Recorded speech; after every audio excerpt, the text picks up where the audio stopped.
And another ATD session I would recommend would be in room 29 on Wednesday at 1:30. Just saying. Learning while working. That sounds like a really great topic. You know, we all do on-the-job training. The problem is when we do our on-the-job training, it has no rhyme or reason or no structure to it whatsoever, and it's almost impossible to measure whether it's successful, and it's a lot of guesswork and a lot of hope. Well, learning while working is a session we're going to talk about how you can structure your on-the-job training. So if you'd like to know more about that, make sure that Wednesday at 1:30 you're here at room 29, right in here. Lots of seats, plenty of room. Make sure you make it out for learning while working. Hello again from my front porch. Well, the San Diego ATD edition. I'm actually here right in front of my room to do the best keystone session of the event with the best crowd too, because these people, they could be sitting out on the deck enjoying the sun of San Diego and their last moments of freedom before they return back to work. Instead, they're in here in this session with me. They all think I'm paying them now or something. I don't know. But seriously, we're about to begin. We're like, what, 2 minutes away, 1 minute away? We're about to start, and this is my session on structured on-the-job training, or structuring your on-the-job training, and I'm excited about doing it, and I think they're excited. I think that's why they're here, and I hope when we're done, they're still excited. In fact, I hope they're even more excited when we're done. I guess we'll find out, but if they're not excited, I probably won't tell you. All right, so we're going to go. It's about time to begin now, isn't it? I got my timekeeper down here keeping me honest. Is it about time? It's 1:29. It's 1:29, so I have seconds. All right, so everybody say hi from San Diego. Hi. That's close enough. I like to present from everywhere, which could seem unstructured. It could seem random. It could seem that I'm going everywhere in the room. Now I'm limited here. Why? Because it's being video recorded. Because there is a reason, there's a purpose, there's a focus. I have to stay within this confines for a reason. Not to punish me, not to make my presentation more difficult, but to make it possible for the video to properly record. Well, that's, in a nutshell, that's what structuring on-the-job training is about. It's taking all that stuff that we do, and we may not be doing it well, but it's all that stuff we do and actually making it intentional, like with our classroom training. So, if that's what you're here for, that's what you're going to get. If it's not what you're here for, well, take a nap. Just don't snore and drool on the person next to you. Okay, that was the jokes. If this is a rough room, man. All right, you're like, you know, I could be sitting in the sun, Paul. Enough lame jokes. All right. Okay, so let's go ahead and move on. Let's get into the content. I got to figure out what pocket I put my clicker in. There it is. Okay, so how many of you have a company that is spread out geographically and you have multiple offices and locations? Okay, you got a big problem. I say that because so are we. And the problem is every one of those locations, you know, when you're playing cards, when you're playing poker, there's the rule book, the rules according to Hoyle, you know, that everybody's supposed to play by. But every place where you play cards has their own house rules. They go a little bit farther and they customize a bit. Well, your locations are doing the same thing with work procedures. And so if you're going to make your list of measurables for SOJT, guess what you got to do? You got to come up with a consistent, uniform list that works everywhere, and that might be a bit of a problem. So how do you do that? First thing, you have to make sure you've aligned clearly to business needs. Now, there is a whole step before any of this where it's like, how do I convince my business that this is the solution? That's actually a big topic. It's a whole different one that I'm not addressing right in this presentation. But reality is you have to get to a point where the business agrees we have a gap, and structured on-the-job training, creating that kind of a program, will fill the gap. It will be the solution that we need.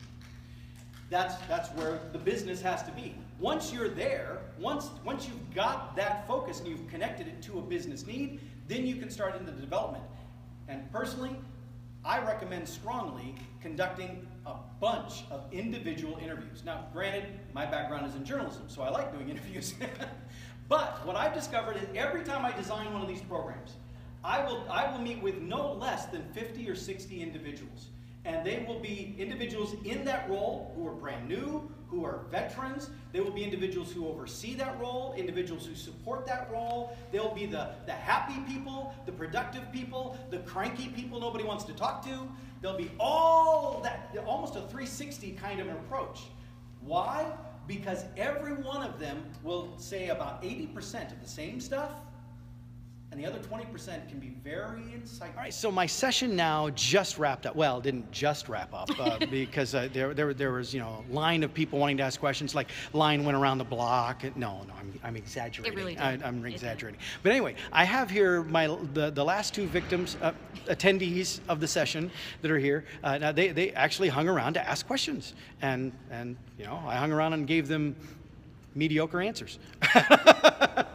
But since I said, I might follow up with you and let you know how it went, I thought, hey, I'll ask these two if they'd be willing for them to tell you. Because, again, if you ask me how it went, I'm immediately going to focus on what went wrong, that I know. Oh, I meant to do that, or I meant to say that, and that would be, but they, hopefully, they will have a different focus. So I'll let the two of you say how did you think the session went? How did you think it went, and what did you gain out of it? What helped you? Okay, nice to meet you. I'm from Korea. My name is Taehoon Jung. So I'm in charge of HRD.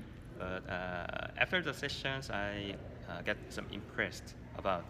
We did till just OJT, but I will develop a SOJT. After I go back to Korea, I will develop the well-structured OJT program, and then that will be very helpful to improve and develop our freshmen, especially freshmen, as they will be more smoothly adjust in the company and do many things in our company. So it's very helpful to me, and thank you for your session. Yeah.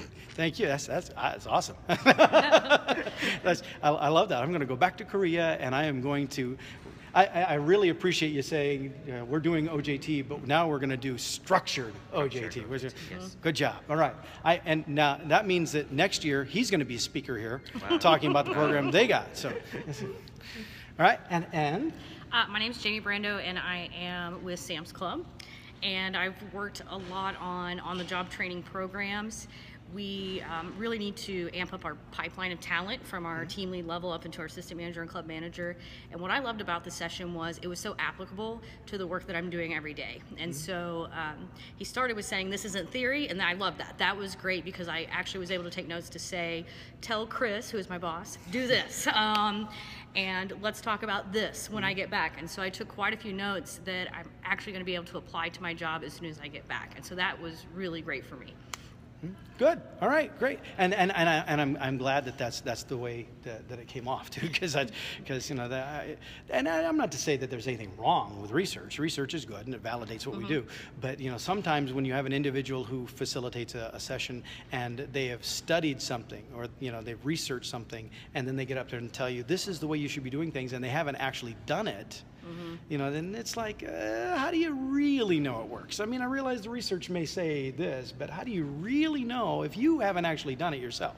And so, yeah, that's, I don't claim to bring a lot of value to the table, but at least I've done it. That much is true. So, all right, well, thank you. And actually, she said she was in my session, the first session too. I was. It was she's really a good. She's a dual victim. She's a, so I should have asked how many in the room had been in the first session. But I probably wouldn't have wanted to know. All right. Well, anyway, there's other stuff going on, and I don't know. We probably are missing Connie Podesta's now. Not quite. I think we have like 10 minutes. All right. Well, so we're going to head over there, take care of ourselves. But anyway, so this will probably be it from ATD San Diego, because that was the last round of sessions, and now Connie Podesta is speaking as the keynote to tie everything done, and then it's everybody go home. When do you leave? Actually, tomorrow. Oh, I'm not till tomorrow. When do you leave? Friday. Friday. Wow, good Ooh, for you. He's going to hang out in San Diego and party. Yeah. If I came all the way from Korea, I probably could have got a couple days on there. That's a good point. That's a very good point. That's a long trip. All right. So, your name again? Taehoon Jung. Taehoon? Taehoon? Yes. Taehoon Chong. Jung. Yes. Jung. Jung. Wow. When I was in college, I actually had a roommate from Korea named Byung Lee. And he was with the Olympic Committee, the Seoul Olympic Committee. He was at the school to learn about managing athletic programs, because the college I went to had a good program for that. And so it was like, oh, that was interesting. Yes. That I learned a lot about Korean culture from him during that time that we were in the dorm room together at college. But anyway, and Jamie Brandow. thank you, Jamie. Thank you, Taehoon. Yes. Chung. See, I shouldn't do that kind of thing on video, because then it's like, "Ugh." I tried though. Not everybody can have a name like Paul Smith. Right. All right, that's it. Thank you, both of you, for hanging out and doing this. So with that, actually, I have another interview I have to do with him. He's actually doing it. So you think that I'm weird doing this thing? He's just as weird. So see, in Korea, they value this kind of, yeah. You're in the middle of the weirds. Okay. All right. Well, with that, I'll see you next time from my front porch.